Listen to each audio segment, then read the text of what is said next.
کہ نبی کریم کو اللہ تبارک و تعالیٰ نے معراج کروائی. وہ معراج جسمانی تھی، روحانی ہے. یہاں پر میں اپنی تقریر کو روک رہا ہوں، اگلے جمعہ انشاءاللہ یہاں سے آگے بیان کروں.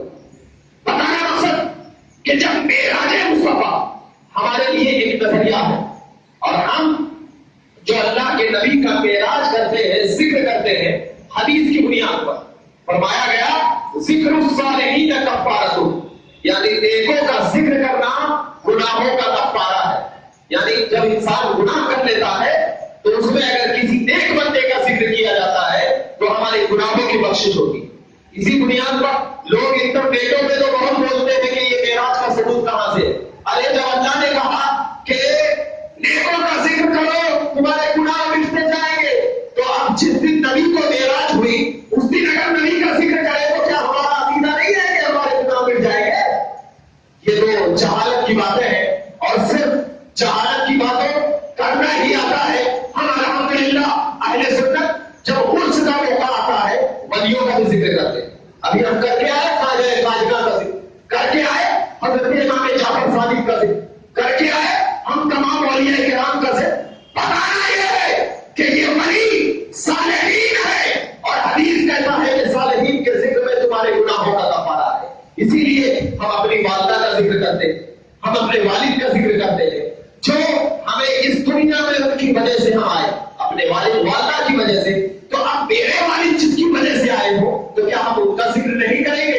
اسی لیے معراج کی محفلیں سجانا، اس دن عبادت کرنا اور اس دن عبادت و ریاضت میں اپنی زندگی کو گزارنا، یہ ایک عام مسلمانوں کا نظریہ ہے. اسی لیے ہم تمام لوگ کہتے ہیں کہ اللہ کے نبی صلی اللہ علیہ وسلم نے ارشاد فرمایا کہ جو بندے لوگ 27 رجب المرجب کو 27 رجب المرجب کو ایک روزہ رکھا کرتا ہے تو اللہ تبارک و تعالیٰ اسے 1000 روزوں کا ثواب عطا فرماتا ہے. 1000 اگر ایک روزہ اگر کوئی رکھے تو اسے 1000 روزوں کا ثواب ہوتا ہے. تو اسی حدیث کی بنیاد پر آپ تمام لوگ بھی روزے سے رہیں اس دن، کیونکہ ہم اگر روزے سے رہیں گے تو اللہ تبارک و تعالیٰ 1000 روزوں کا ثواب عطا فرمائے گا اور ہمارے گناہوں کا کفارہ بھی ہوگا. مولا کریم کی بارگاہ میں دعا ہے کہ مولا کریم ہم تمام کو اللہ کے ولیوں کی نیک صحبت میں رہنے کی توفیق عطا فرمائے، اور ہم تمام کو آخری دم تک ہمیشہ ہمیشہ ایمان پر قائم و دائم فرمائے، اور ہم تمام کے دلوں میں محبت رسول